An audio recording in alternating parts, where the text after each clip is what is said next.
30वां अध्याय। सती द्वारा योग अग्नि से शरीर को भस्म करना। ब्रह्मा जी से श्री नारद जी ने पूछा, हे पितामह, जब सती जी ऐसा कहकर मौन हो गईं तब वहाँ क्या हुआ? देवी सती ने आगे क्या किया? इस प्रकार नारद जी ने अनेक प्रश्न पूछ डाले और ब्रह्मा जी से प्रार्थना की कि वे आगे की कथा सविस्तार सुनाएं। यह सुनकर ब्रह्मा जी मुस्कुराए और प्रसन्नतापूर्वक कहने लगे, हे नारद, मौन होकर देवी सती अपने पति भगवान शिव का स्मरण करने लगीं। उनका स्मरण करने के बाद उनका क्रोधित मन शांत हो गया। तब शांत मनोभाव से शिवजी का चिंतन करती हुई देवी सती पृथ्वी पर उत्तर की ओर मुख करके बैठ गईं। तत्पश्चात विधि पूर्वक जल से आचमन करके उन्होंने वस्त्र ओढ़ लिया। फिर पवित्र भाव से उन्होंने अपनी दोनों आंखें मूंद लीं और पुनः शिवजी का चिंतन करने लगीं। सती ने प्राणायाम से प्राण और अपान को एक रूप करके नाभि में स्थित कर लिया। सांसों को संयत कर नाभि चक्र के ऊपर हृदय में स्थापित कर लिया। सती ने अपने शरीर में योग मार्ग के अनुसार वायु और अग्नि को स्थापित कर लिया। तब उनका शरीर योग मार्ग में स्थित हो गया। उनके हृदय में शिवजी विद्यमान थे। यही वह समय था जब उन्होंने अपना शरीर त्याग दिया था। उनका शरीर यज्ञ की पवित्र योग अग्नि में गिरा और पल भर में ही भस्म हो गया। वहाँ उपस्थित मनुष्यों सहित देवताओं ने जब यह देखा कि देवी सती भस्म हो गई हैं तो आकाश और भूमि पर हाहाकार मच गया। यह हाहाकार सभी को भयभीत कर रहा था। सभी लोग कह रहे थे कि किस दुष्ट के दुर्व्यवहार के कारण भगवान शिव की पत्नी सती ने अपनी देह का त्याग कर दिया।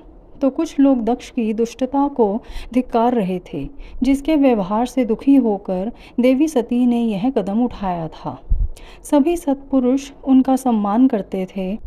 उनका हृदय असहिष्णु था। उन्होंने ऐसी महान देवी और उनके पति करुणा निधान भगवान शिव का अनादर और निंदा करने वाले दक्ष को भी कोसा। सभी कह रहे थे कि दक्ष ने अपनी ही पुत्री को प्राण त्यागने के लिए मजबूर किया है, इसलिए दक्ष अवश्य ही महान नरक में जाएगा और पूरे संसार में उसका अपयश होगा। दूसरी ओर देवी सती के साथ पधारे सभी शिवगणों ने जब यह दृश्य देखा तो उनके क्रोध की कोई सीमा न रही। वे तुरंत अपने अस्त्र शस्त्र लेकर दक्ष को मारने के लिए दौड़े। वे 60,000 पार्षदगण क्रोध से चिल्ला रहे थे और अपने को ही धिक्कार रहे थे कि यहाँ उपस्थित होते हुए भी हम अपनी माता देवी सती की रक्षा नहीं कर पाए। उनमें से कई पार्षदों ने तो स्वयं अपने शरीर का त्याग कर दिया। बचे हुए सभी शिवगण दक्ष को मारने के लिए बड़ी तेजी से आगे बढ़ रहे थे। जब ऋषि भृगु ने उन्हें आक्रमण के लिए आगे बढ़ते हुए देखा तो उन्होंने यज्ञ में विघ्न डालने वालों का नाश करने के लिए यजुर मंत्र पढ़कर दक्षिणाग्नि में आहुति दे दी। आहुति के प्रभाव के फलस्वरूप यज्ञ कुंड में से ऋभु नामक अनेक देवता जो प्रबल वीर थे वहाँ प्रकट हो गए। ऋभु नामक सहस्त्रों देवताओं और शिवगणों में भयानक युद्ध होने लगा। वे देवता ब्रह्म तेज से संपन्न थे। उन्होंने शिवगणों को मारकर तुरंत भगा दिया। इससे वहाँ यज्ञ में और अशांति फैल गई। सभी देवता और मुनि भगवान विष्णु से इस विघ्न को टालने की प्रार्थना करने लगे।